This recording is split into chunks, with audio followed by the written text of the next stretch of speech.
excited for fans to get to see this giant 4-hour movie that's completely singular to their investment.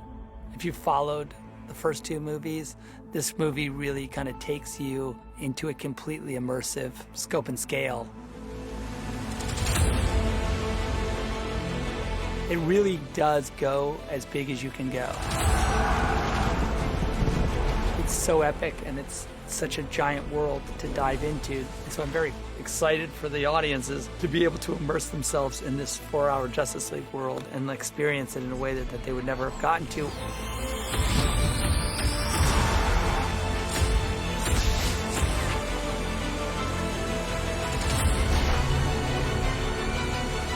What does it mean to me that the fan community has sort of risen up demanding this version? Well, I only think that because of the promise I've made them over the course of the two other movies, it has created this movement that said, we need to know how it ends.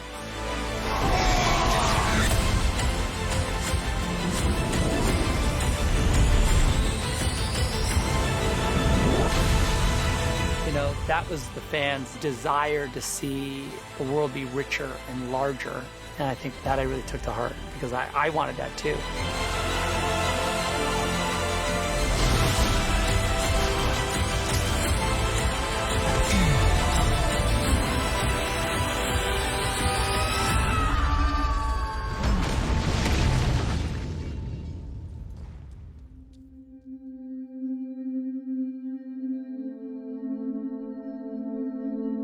My involvement with the DC world and with this trilogy of movies, Man of Steel, Batman vs. Superman, now Justice League, started probably with my love of Frank Miller's Dark Knight Returns, as well as Watchmen, which came out around the same time, and both influenced me a great deal in, one, my love of sort of DC properties and DC as like the home of deconstructive, subversive comic books. It really influenced the way I thought about movies and the way I thought about storytelling in general. You know, I'd made films from when I was 11. Like, all I did is shoot films with my neighbors, and I just made these Super 8 movies. You know, we did like a remake of Apocalypse Now and a bunch of like, you know, it was always very, it was always super ambitious. Then I did have ambition to be an artist. I went actually to a school in London called Heatherley's School of Fine Art. And so I was really interested in the human form, and I think that has made its way into my movies a little bit. Then I came back and went to Art Center College of Design in Pasadena, and that was really incredibly influential for me because it was a place where your own voice and your sort of vision was really cultivated. And so when I got out of school, I went to work pretty much right away making TV commercials and music videos. And I did that for almost 10 years. Job after job after job, and I really started to hone sort of the visual language that I find interesting. By the time we got to make Dawn of the Dead, I was familiar with the language of telling stories and shot making, and very, very much a student of sort of visual storytelling. So it was a natural evolution for me, and you know, to this day, finding the shots and making them and looking at watching it evolve and watching the actors, I get the same kind of excitement from it, and it hasn't changed at all. Okay, so... Because this will be, once you do this, you do I-beam them. You're going to have your run-in with Cyborg, where you boom, pound him, yep. And then stop Wonder Woman from bushing you. Yep. Zack, he's got such an incredible brain for the visual. When you see him piecing this stuff together, it really does look incredible. And you see his concept stuff, you see him drawing his shots up, he has everything planned out in his head before we get there, and it's remarkable to be a part of, to see him weave this magic and set everything in such a way that it fits his vision perfectly. Zack is as much of a fan as he is a director, and he loves comics, and he loves these characters. So for him, it's important to really make the world feel real and rich and true to the comics, because it's what the fans want to see. And we've always learned something from a previous film. So watching him apply lessons learned or embracing new technologies It's just always fun to see what I think is this incredibly strong artistic vision and have new tools to work with in that process. So Zack, what's the challenges for you on this? I wanted to do mediums and close-ups in continuity, so I would have both performances from the actors in a single take, so they didn't have to repeat it, so it could be more spontaneous, and then also so that as the camera drifted between the two characters, or the 5 characters in this case, that you could stay within the continuity. The boxes don't think in terms of healing or killing, alive or dead. They rearrange matter at the will of their masters, regenerate. I think if I added one more camera, it would have been perfect. There was one little gap that I didn't like, but I thought it was cool. Cut! Cutting. That's good, you guys. My normal process is I read the script, look at the scenes, talk about the scenes, create the scenes, and then I sit down with the script, and from page 1, I start to draw. And it takes me maybe 2 or 3 months to draw the movie. It's like a way to make the movie, in your mind, you've shot the shot. So when you actually go to film it, you're a little bit more comfortable.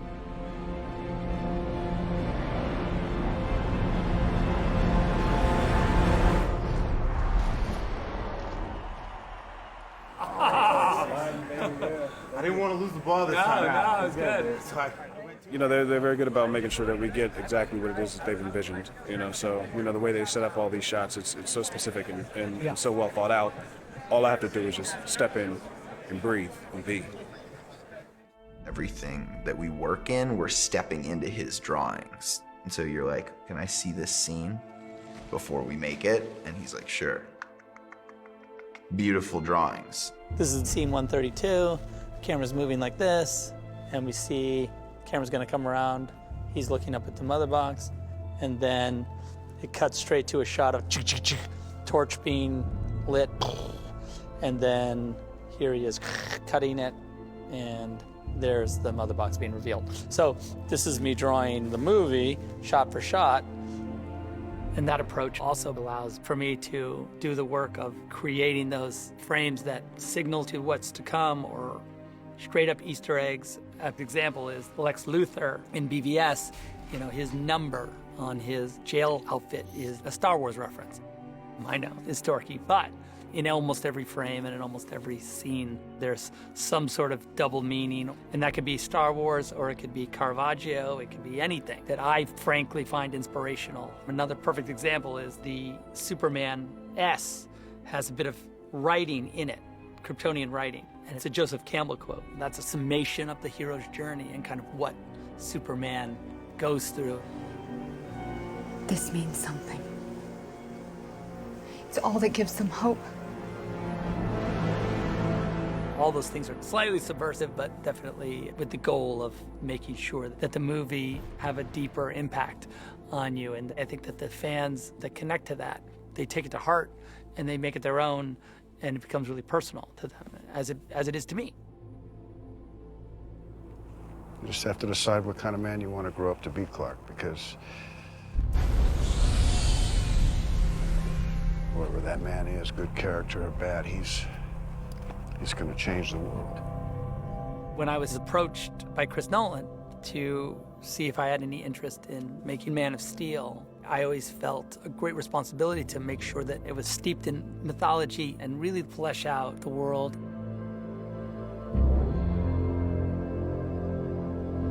For me as a filmmaker, and for me as sort of student of comic books, he's totally American mythology on like an epic scale. He's an immigrant and he's an orphan and he's trying to find his way in the world and what is his purpose. But is also just like the good guy from Kansas, and just how he interacts with the world. You're definitely finding the way in for a modern audience. So I read the script, and David Goyer had written a really cool script, and I worked on it a bit with him, and hired Henry, and the rest of that is history. Now, at the time, I did have sort of an idea that if there was a sequel, how it would progress, because my thing is that, you try and do all your ideas in the movie that you're working on, and if there's a sequel, then the uptown problem of that is that you have to come up with more ideas. But always with this eye on, You know, what would the world be? I think even in Man of Steel, there's a sequence where Zod and Superman are fighting just briefly in space, and they hit this, there's a satellite. It has like a Wayne Industries logo on it, because I wanted to say that, yeah, you know, it's a bigger world than just Superman.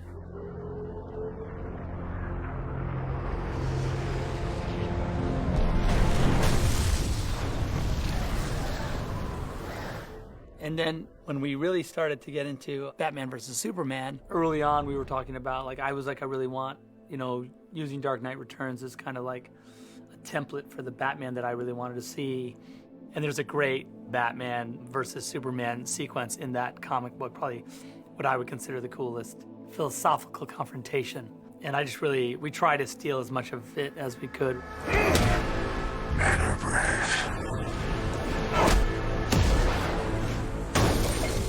Once you see Batman and Superman standing, looking at each other in a movie, now anything's possible, right? The world's finally like meshed up. The implication of that, of course, is that there's a massive universe that's just ready to explode.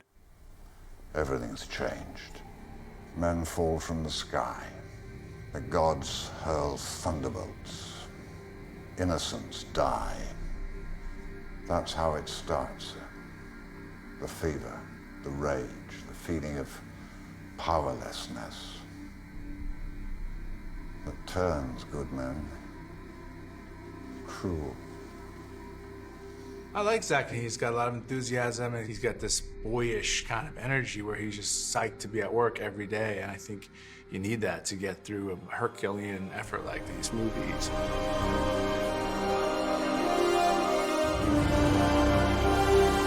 Ready? Okay, let's go.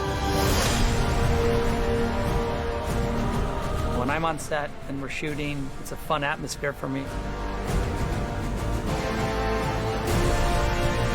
I mean, I don't want to say it's a playground, but it is a bit.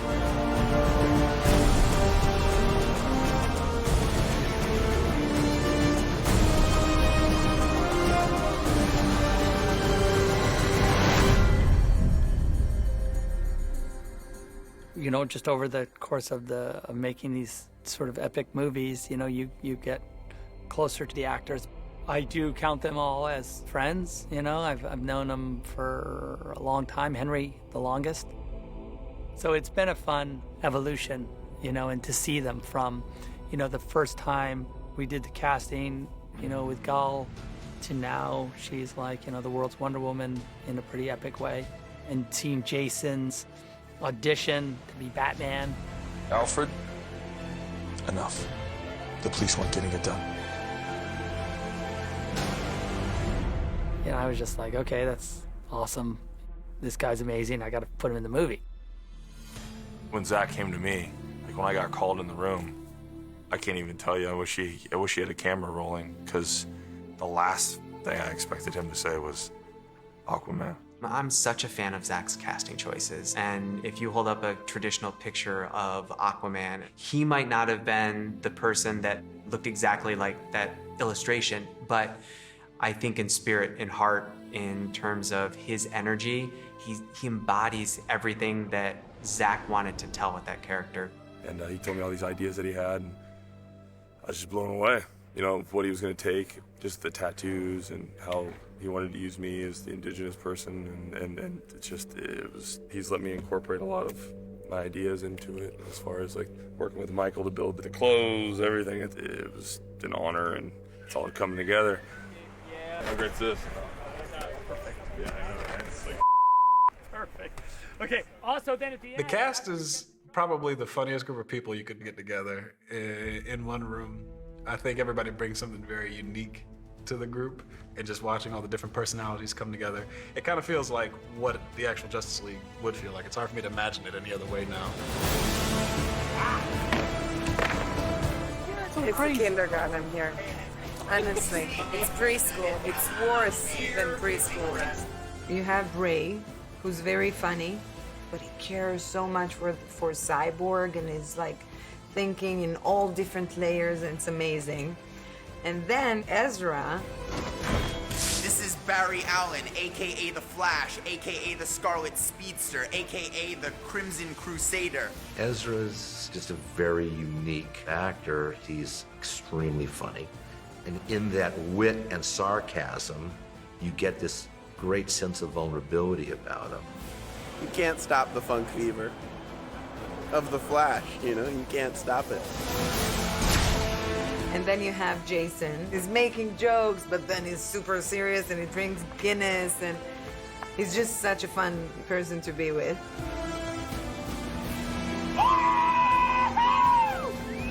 Yeah!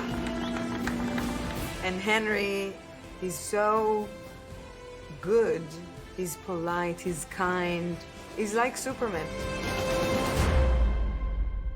To play a superhero, it's not like any other acting job. You know, most actors, they come to work, they do their job, they play a character, and then when the movie's over, that's it. But when you're playing an iconic superhero, it's a bigger responsibility because a kid doesn't know the difference between, oh, this is Henry the actor and this is Superman. No, he is just Superman. I've enjoyed playing that character of hope and optimism, inspiration and example. And it's just been great playing opposite these wonderful actors who do really embody their characters. They know exactly who their characters are, where they come from, what they're doing, and they've added their own flavor to each one as well.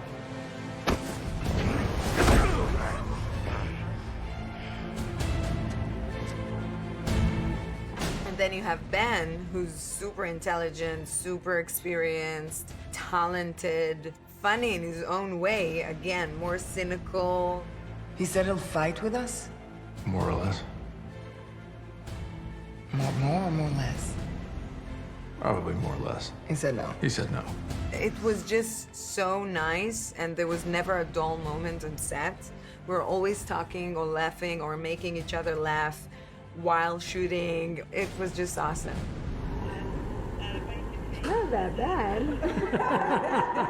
I think with all of these guys, I sort of cast them in their alter ego first and model that to who they are as people. There you go. Hello, Diana. Bruce. Ben's Bruce Wayne is like, in my opinion, like he's the most Bruce Wayne there is. What are your superpowers again? I'm rich. So that allows the character, when you have to put on this kind of theatrical costume, which could really abstract the character. Because he's grounded, it allows you to like accept the superhero version in a much easier way. It's interesting because pop culture has chewed up and spit out so many pop icons. And the Batman and Superman and a lot of these core DC characters still don't seem dated. They somehow still work in stories today. And I think that's just a mark of characters that are very well drawn. They still have this kind of resonance. And whether it be Batman or Superman or Wonder Woman, mythologically what they represent and what they can represent becomes more emotional. It becomes more about sort of where we are as humans in this modern world. We're expected to either rely on our religion or we're meant to rely on science. And there's not really a sort of middle ground. And I think that comic books offer us this way of interpreting the world through these super versions of ourselves that are able to deal with the problems of the world in ways that are, yes, outside of our ability, but they represent some deeper psychological remedies to a lot of those modern problems. And I think when times are chaotic, it's when we crave order.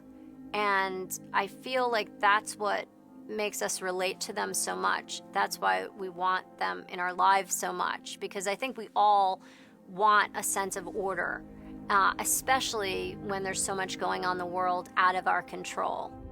And so I do take it seriously. And so when I make it, whether it be Man of Steel or BVS or Justice League, those movies all are steeped in that mythological approach. And you can watch it without thinking about those things, and it's just a movie, and that's fine. But I think these movies do offer the opportunity to kind of really analyze it from another perspective and really look at each of the characters as mythological archetypes that are telling a second story on top of the story that you see. I had a dream, almost like a premonition. It was the end of the world. Barry Allen was right here.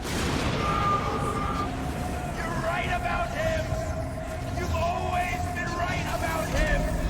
Fear him! In this movie, in Justice League, a thing like in BVS where Flash comes from the future to warn Bruce, that's a fun thing to kind of revisit and flesh out this giant world. I think the other thing, of course, is that, because there's no time restraint on the film, it does give us an opportunity to really see everyone fulfill their arc within the context of the movie. The emotional journey is there. And especially true of Cyborg, he really has a huge transformation within the body of the film, and it's awesome to see. Victor, you don't have to give me a second chance, but give yourself one. But also, of course, expanding the world to include the rest of the Justice League and sort of examine their struggles. And then some of the newer characters where you're going to get to see Iris, you're going to see Cyborg's mom, Martian Manhunter, of course, Willem Dafoe, Valko. Of course, Jared makes an appearance. Isn't that right? Batman. I think what's really fun when you're creating these worlds, and Zack is such a fan of the comics, is to pick up the little details from some of the comics. There's just so much to explore. I think that that's really exciting to see this universe grow and this world get bigger. You still think it was a good idea bringing him along? Yeah, we have no choice. Cut. In any endeavor, to be supported is an incredible thing, and especially supported by this incredible fan base. They've really taken the movie to heart, and to be able to, give them this movie that they've wanted and that means a lot to them, it means a lot to me. The fans, through their charitable work, have donated so far more than $500,000 to AFSP. That's really important to us. And frankly, when I interact with them on a personal level, it's always fun to talk to them about the work and about the movies because they care about the movies as much as I do. They sometimes see things in the work that I didn't think anyone would ever see. And so there is something really satisfying and fun for me bringing these amazing fans a movie that they wanted to see. There's an attack coming. It's already here. This really blows out to a much larger mythological version of the movie. These epic set pieces, one after another. I'm putting together a team, people with special abilities. And it's this amazing trajectory because as he was deconstructing the heroes, he finally gets to bring them up to all their glory. And it's really what he wants and how he wants to see them. And I know he's super excited to bring that to the world. Kal-El, no! It's a really epic gods fighting gods scale. So that's what I'm excited for fans to get to see. They will stumble. They will fall.